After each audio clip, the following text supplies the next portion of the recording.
À vous la parole, s'il vous plaît.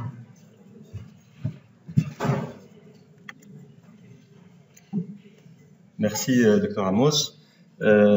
Merci à l'assistance pour votre patience et pour être resté jusqu'à cette heure-ci.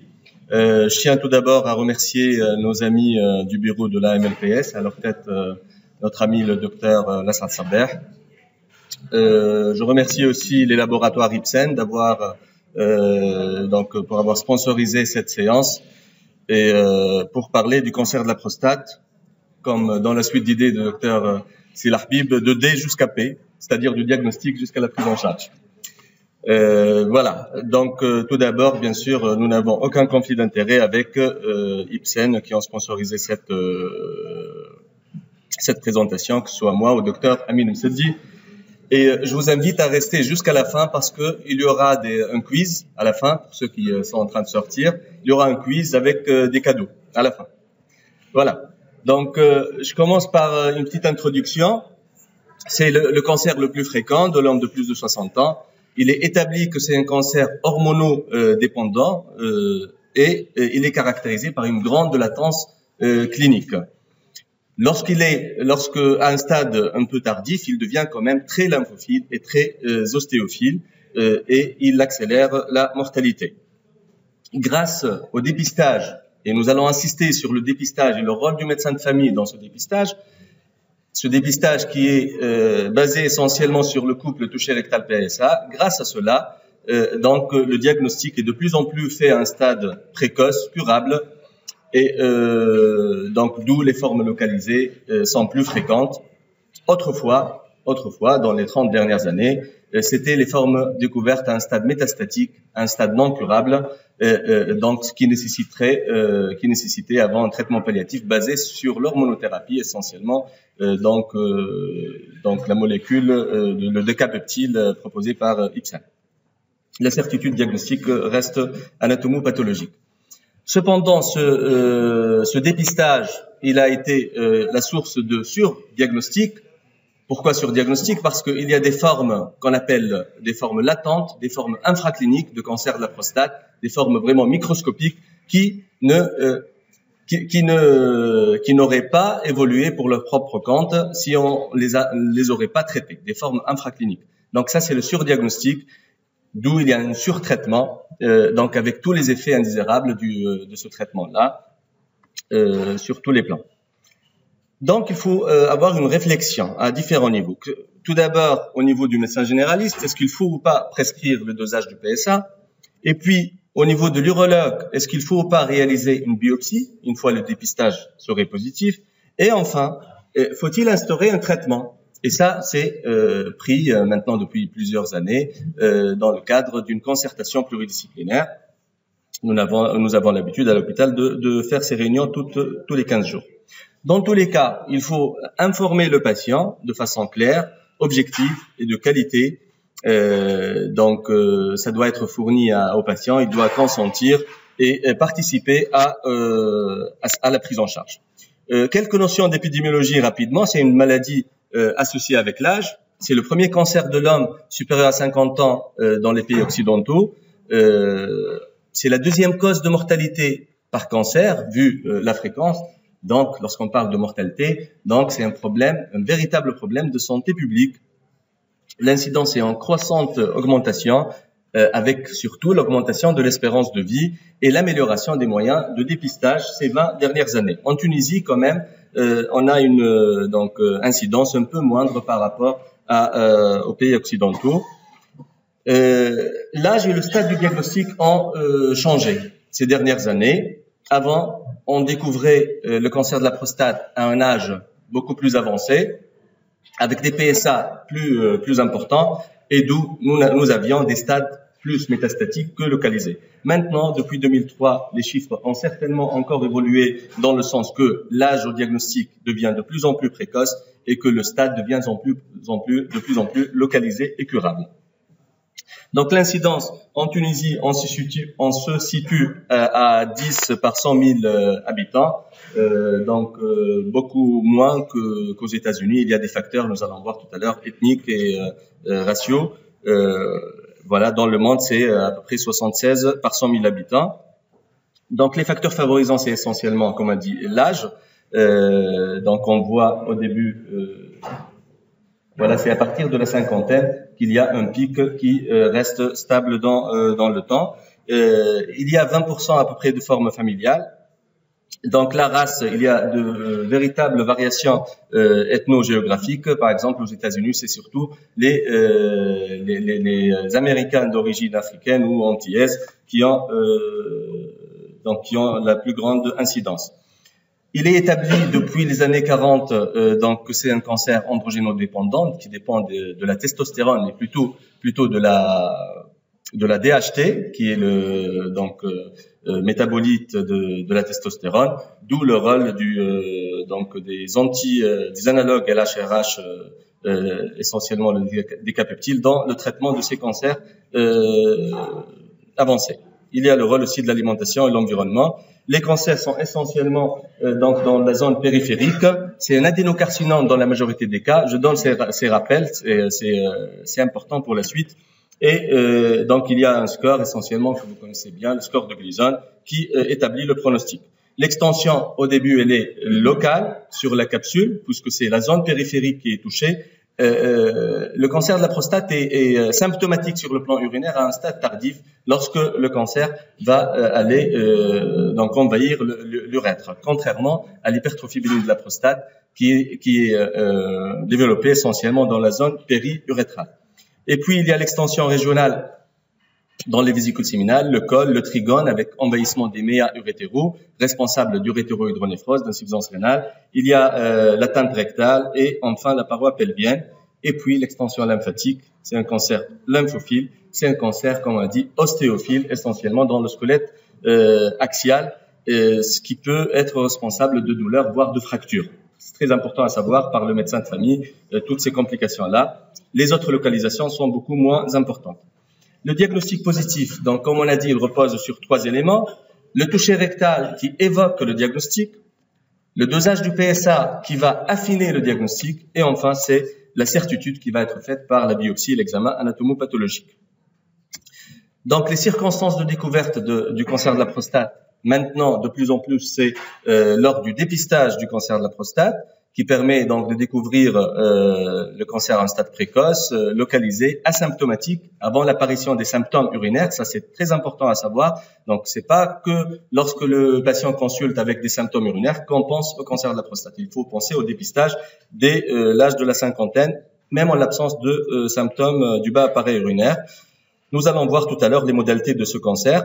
Deuxième motif de découverte, c'était surtout auparavant, c'est bien sûr les troubles mictionnels, les symptômes du bas appareil urinaire de tout genre, de la dysurie à l'hémospermie et l'hématurie, et ça dénote d'une forme localement avancée ou parfois de l'association à une hypertrophie bénigne de la prostate, donc les deux peuvent coïncider ensemble.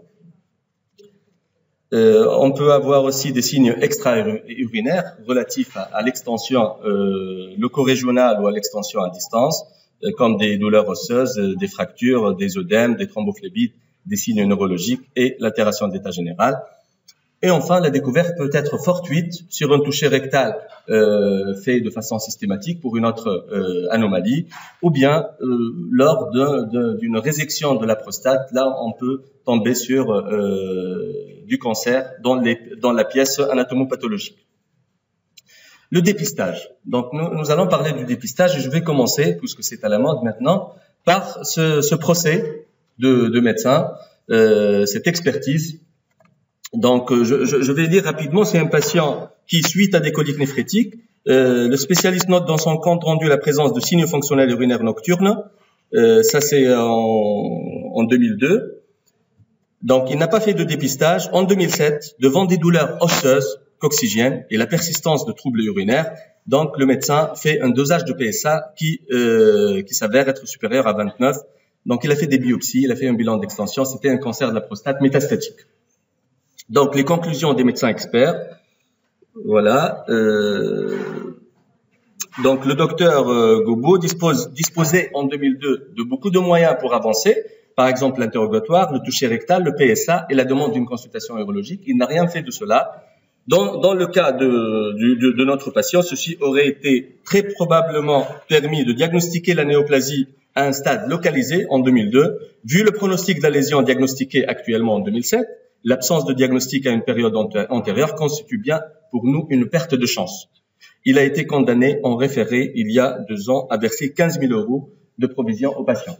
Donc vous voyez maintenant, il faut vraiment se méfier et faire attention. Que dit la littérature? Bon. Que dit la littérature? On va se baser sur différentes sociétés savantes.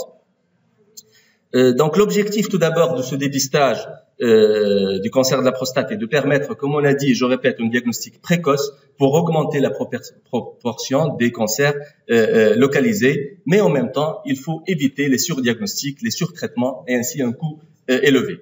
Le dépistage du cancer de la prostate avec le toucher rectal et le PSA répond bien aux critères d'un bon dépistage. Le cancer de la prostate est un cancer fréquent. C'est un véritable problème de la santé publique. Le PSA, le toucher rectal, c'est un faible coût et donc c'est bien accessible, c'est bien accepté par les patients. Ceci dit, dans la littérature, les résultats sont contradictoires. Depuis 2012, après l'apparition des résultats des 2 plus grandes études dans le monde, l'étude européenne EURES-PC et l'étude américaine, donc les résultats sont contradictoires jusqu'à maintenant. L'étude européenne parle d'un gain de 20% dans la survie et d'une diminution de 40% dans les métastases, alors que l'étude américaine parle au contraire d'une survie diminuée de 10% sans que ça soit significatif. Donc, est-ce qu'on parle d'un dépistage de masse ou bien d'un dépistage individuel individualisé? L'HAS et l'AFU, l'Association française d'urologie, recommandent aujourd'hui une détection précoce individualisée plutôt qu'un dépistage de masse, avec information éclairée sur les modalités, les enjeux, les différents traitements et leurs risques éventuels, avec pour objectif, bien sûr, de ne pas méconnaître un cancer qui serait agressif.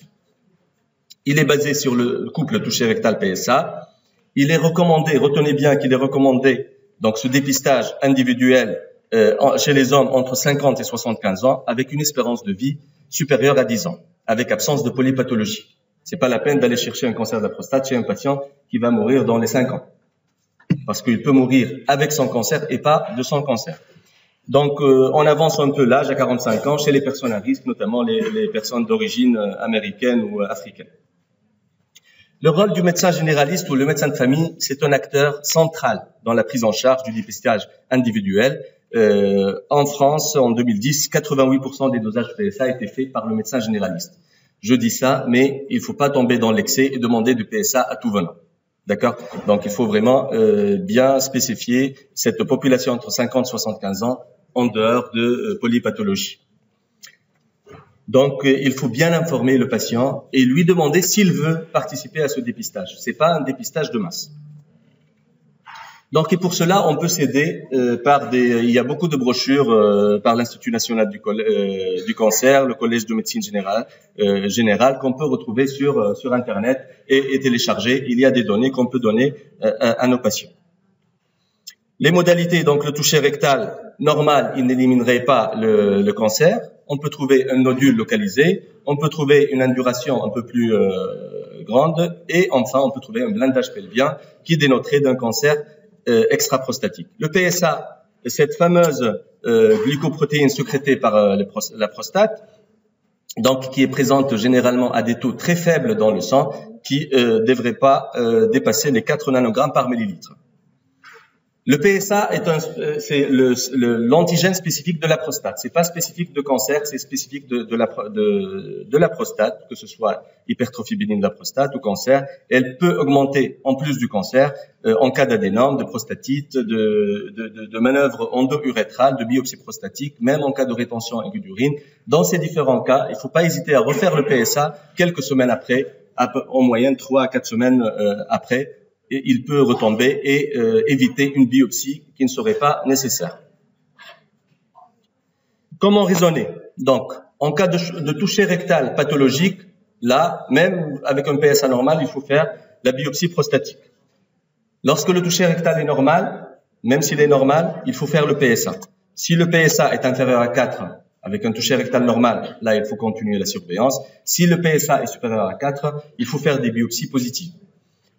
Là, si les biopsies sont positives, c'est bon, c'est un cancer de la prostate. Si, avec ce PSA supérieur à 4 et que la biopsie est négative, on reste toujours dans le doute parce que la biopsie normale, la biopsie avec donc en absence de cancer, ça ne veut pas dire qu'il n'y a pas de cancer. On peut passer à côté parce qu'on ne va pas biopsier toute la glande quand même.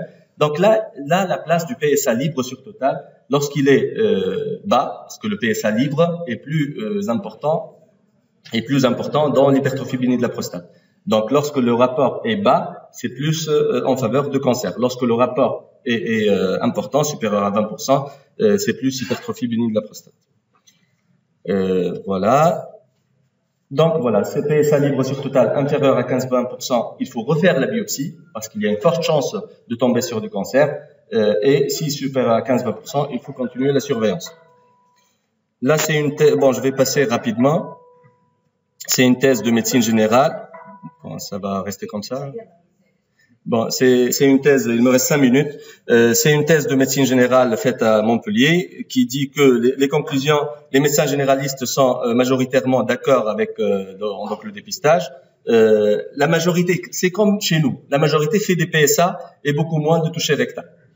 Et beaucoup de médecins généralistes ne cherchent pas aussi l'espérance de vie. Ils font le PSA même chez un patient qui est polymorbide. Donc ça, c'est pas, il faut pas le faire. Il faut éviter de faire un dépistage à des patients polypathologiques.